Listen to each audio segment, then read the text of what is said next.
Survey జనా సుఖినో భవంతు. హాయ్ ఫ్రెండ్స్, నేను మీ రవిదాస్. సో ఆద్య జగద్గురు శంకరాచార్య చెప్పిన మాట, శంకరాచార్యుల యొక్క మూల సిద్ధాంతం బ్రహ్మ సత్యము, జగత్తు మిథ్య. ఇది మనం చాలాసార్లు విన్నాము. కానీ మిథ్య అనే పదానికి అర్థము ప్రపంచము లేదని అర్థం కాదు. ప్రపంచం ఉన్నది. ఎట్లా ఉన్నది? వ్యవహారిక సత్యం. ఉదాహరణ చెప్పాలంటే ముత్యపు చిప్ప. సముద్రంలో ఏమైతే ముత్యపు చిప్ప ఉంటుందో, కొన్నిసార్లు మనకు ఉసుకలో కూడా దొరుకుతుంది ముత్యపు చిప్ప. ముత్యపు చిప్ప లోపట తెల్లగా ఉంటుంది, వెండిలాగా మెరుస్తుంటుంది. అది కొన్నిసార్లు దూరంకి వెళ్ళి చూసినప్పుడు మనకు భ్రాంతి కలుగుతుంది. అది ఒక ముత్యపు చిప్ప వెండిలాగా కనబడుతుంది ఎండకు. కొన్నిసార్లు అది అబ్రకంలాగా కనబడుతుంది. అబ్రకం అంటే మన ఇస్త్రీ పెట్టే లోపల ఉంటుంది, వైట్ కలర్లో పేపర్ లాగా ఉంటుంది, ప్లాస్టిక్ వైట్ కలర్ ఉంటుంది, దానికి అబ్రకం అంటారు. కొన్నిసార్లు కాగితంలా కనబడుతుంది. ఈ మూడు అవస్థలు మనకు కనబడుతుంది. ముత్యపు చిప్ప ఎండిలాగా కనబడ్డప్పుడేమో కాగితంలాగా కనబడదు, కాగితంలాగా కనబడినప్పుడేమో అబ్రకం కనబడదు.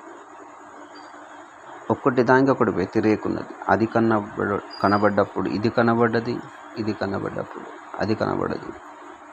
ఒకటికొకటి వ్యతిరేకున్నది. అట్లనే ఈ యొక్క ప్రపంచం కూడా మనం జాగృతంలో అంటే వర్తమానంలో ఉన్నప్పుడు మనకు స్వప్నం కనబడదు, స్వప్నంలో ఉన్నప్పుడు జాగృతం కనబడదు, సుషుప్తిలో ఉన్నప్పుడు స్వప్నం కనబడదు. ఒకటి దానికి ఒకటి మూడు వ్యతిరేకం ఉన్నాయి.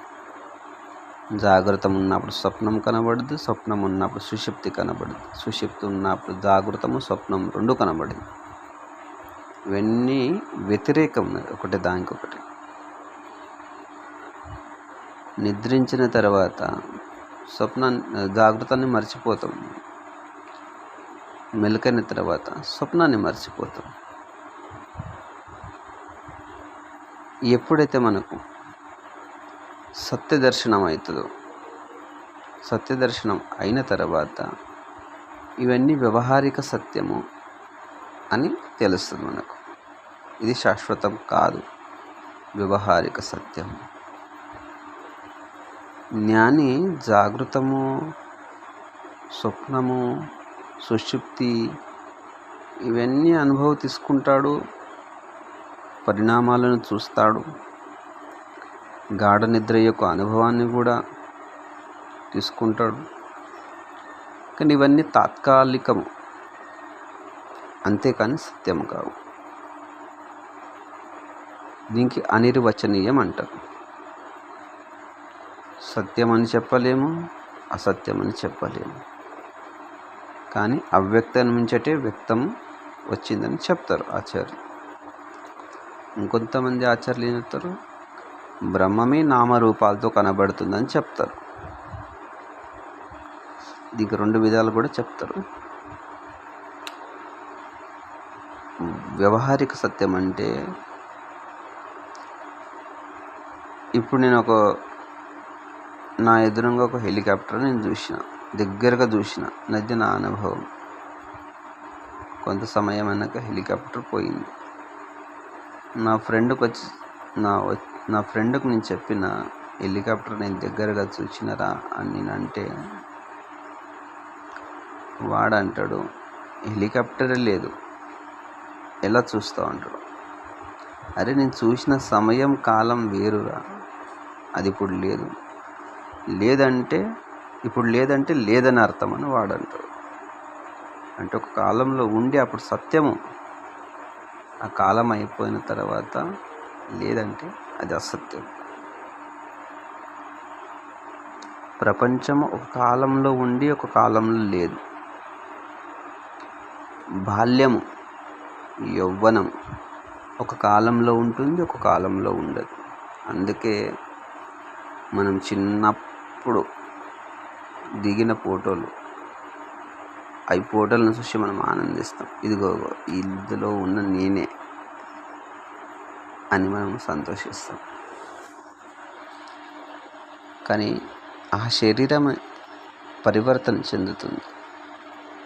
ఒక కాలంలో బాల్యావస్థ, కుమారావస్థ, యవ్వనావస్థ, వృద్ధావస్థ పరిణామం చెందుతూ ఉన్నది. శరీరం ఉన్నది కానీ పరివర్తన చెందుతుంది. సమస్త ప్రకృతి ఉన్నది, పరివర్తన చెందుతుంది. కాలము ప్రతి క్షణానికి పరివర్తనమవుతుంది. శరీరం కూడా ప్రతి క్షణం మనది పెరుగుతూ ఉంది. పుట్టిందంటే చావడానికి 60 ఏండ్లు 70 ఏండ్లు పుట్టిందంటే ఏడాగదు. ప్రతి క్షణం పరివర్తనమవుతుంది. శరీరం ఇప్పుడు పెరిగింది, ఇప్పుడు పెద్దగైనా అని చెప్పంగా రాదు. ప్రతి క్షణం పరివర్తనమవుతుంది మన శరీరం. అయితే నిద్రలో, జాగృతంలో, సుషుప్తిలో ఇవన్నీ శాశ్వతం కావు. జాగృతం శాశ్వతమా? నిద్ర వస్తే పండుకునే, జాగ్రత్తం పాయే.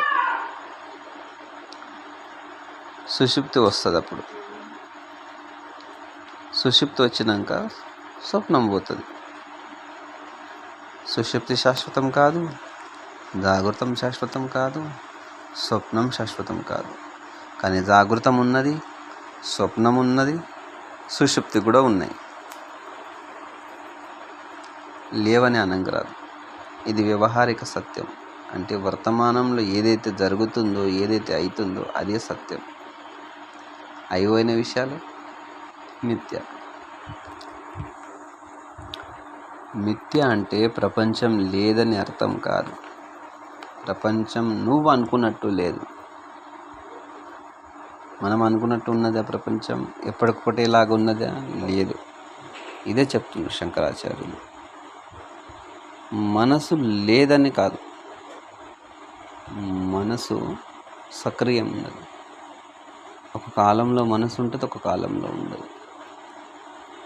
నిద్రలో మనసు ఉన్నది, స్వప్న పదార్థాలు అన్నీ చూస్తాం. జాగృతంలో కూడా ఉన్నది మనసు. గాఢ నిద్రలో మనసు లేదు, బుద్ధి లేదు, చిత్తం లేదు, అహంకారం లేదు, నేననే భావననే ఉండదు. అక్కడ అన్నీ అజ్ఞానంలో లయమవుతాయి. గాఢ నిద్రలో మనసు లేదంటే అసలు మనసే లేదని అర్థమా? మనసు లయమైంది. మనసు లయమవుతుంది. అప్పుడు మనసు ఉన్నదని చెప్పలేము, లేదని చెప్పలేము. సముద్రం నుంచి వచ్చిన అలా గాలికి ఎగురుతుంది, మళ్ళీ సముద్రంలోనే కలుస్తుంది. కొన్ని క్షణాలు ఉంటుంది, కొన్ని క్షణాలు లయమవుతుంది. కొన్ని క్షణాలు ఉంటుంది, కొన్ని క్షణాలు లయమవుతుంది. సమస్త ప్రకృతి కూడా అంతే, పరివర్తన చెందుతూ ఉంటుంది. ఉత్పత్తి అవుతుంది, లయమవుతుంది, ఉత్పత్తి అవుతుంది, లయమవుతుంది. ఇది జరుగుతూనే ఉంటుంది. మనిషి అనుకుంటాడు జగత్తు శాశ్వతము, నేననే శరీరం శాశ్వతము. శరీరం శాశ్వతము, శరీరానికి సంబంధించిన విషయాలు శాశ్వతం. ఇది తెలుసుకోవాలి. ఒక దృష్టాంతం ఉన్నది. ఆకాశంలో నీలవర్ణం ఉన్నది, పగటిపూట కనబడుతుంది మనకు. రాత్రిపూట చీకటి. పగటిపూట కనబడే ఏమైతే నీలవర్ణం ఉన్నదో అది మన కళ్ళకు ఆభాస అవుతుంది, భ్రాంతి కలుగుతుంది. యాక్చువల్లీ నీలవర్ణం ఆకాశంలో లేదు. నువ్వు ఎన్ని కిలోమీటర్ ఆకాశంలో ప్రయాణం చేసినా నీలవర్ణం కనబడదు. ఇది సత్యం. మన కళ్ళకు ఆభాసం అవుతుంది, ఉన్నట్టు అనిపిస్తుంది, కానీ ఆడ లేదు. ప్రపంచంలో వర్తమానంలో ఉన్నది, కానీ మనం అనుకున్నట్టు లేదు, సత్యంగా లేదు. దీనికి అనిర్వచనీయం అంటారు. శాశ్వతంగా లేదు, పరివర్తనంగా ఉన్నది. ఇది శాశ్వతం అనుకున్నప్పుడే శరీరం శాశ్వతము, ప్రపంచం శాశ్వతం అనుకున్నప్పుడే మనము ఈ శాశ్వతమైన జీవితంలో శాశ్వతమైన కలలు కంటాం. అందులో బాధ వస్తుంది, సుఖం వస్తుంది, దుఃఖం వస్తుంది, మానము అపమానం ఇవన్నీ వస్తాయి. అవి కూడా సత్యమే అనుకుంటాం. ఈడ బురదల కాలేసినాం మనం. నువ్వు సత్యం అనుకున్నప్పుడే కదా ధారణలు, కల్పనలు, సంకల్పాలు, వికల్పాలు ఇవన్నీ వస్తాయి. ఇది మిథ్య అనుకుని ఉంటే, తాత్కాలిక సత్యం అనేది మిథ్య అనుకుని ఉంటే అప్పుడు సమస్య ఉండదు. వ్యవహారిక సత్యం అని కొన్నిసార్లు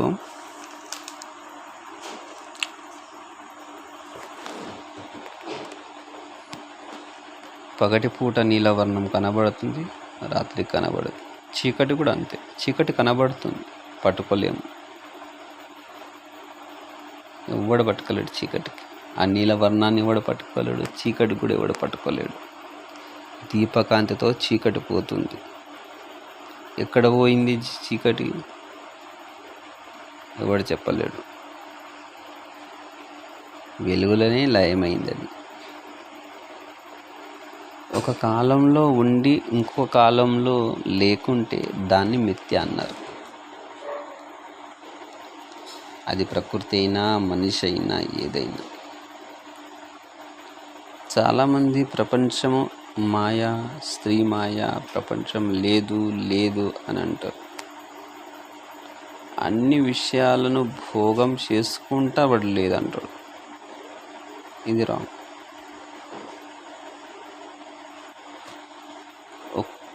అసంటి వ్యక్తికి ఒక్క దెబ్బ గట్టిగా చెంప మీద కొడితే, ఇప్పుడు చెప్పు నువ్వు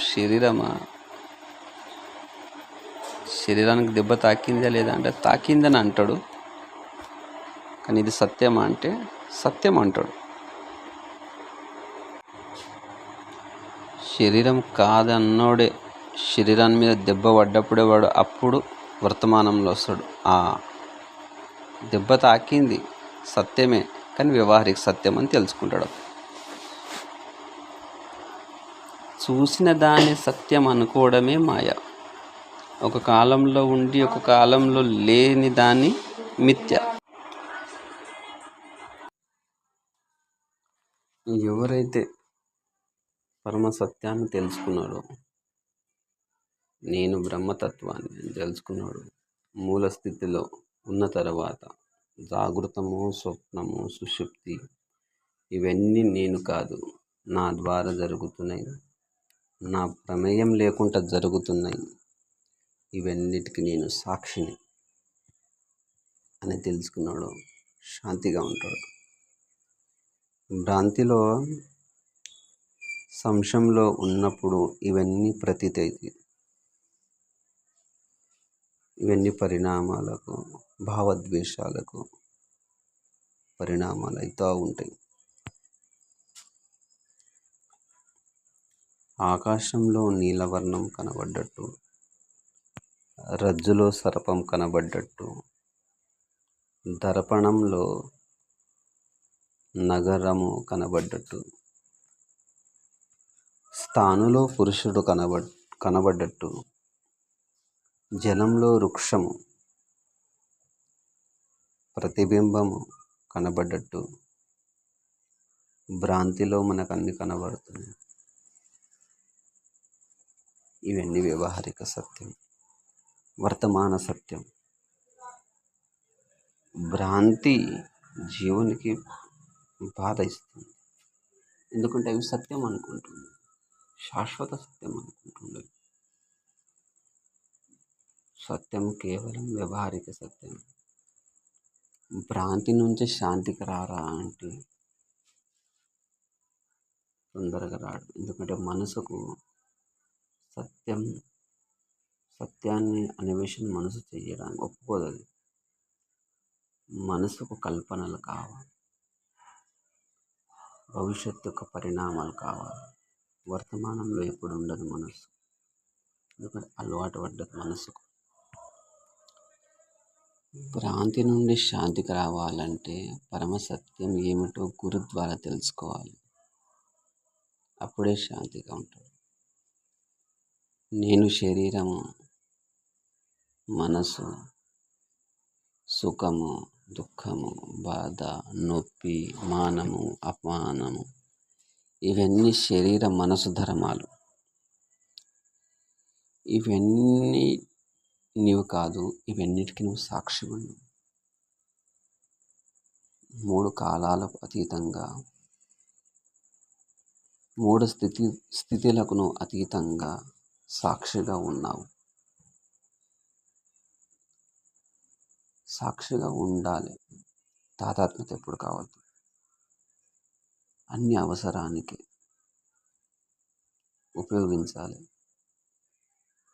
అన్ని నిజాయితీగా ఏది ఉందో అది పరిపూర్ణంగా అనుభవించి పరిపూర్ణ వర్తమానంలో ఉండి జీవించాలి. భవిష్యత్తు కోసం ఆలోచించద్దు.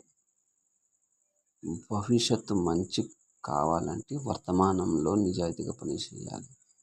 రిజల్ట్ అదే వస్తుంది. భూతకాలంలో జరిగిన విషయాలను బాధించి ఏడిస్తే ఏం రాదు.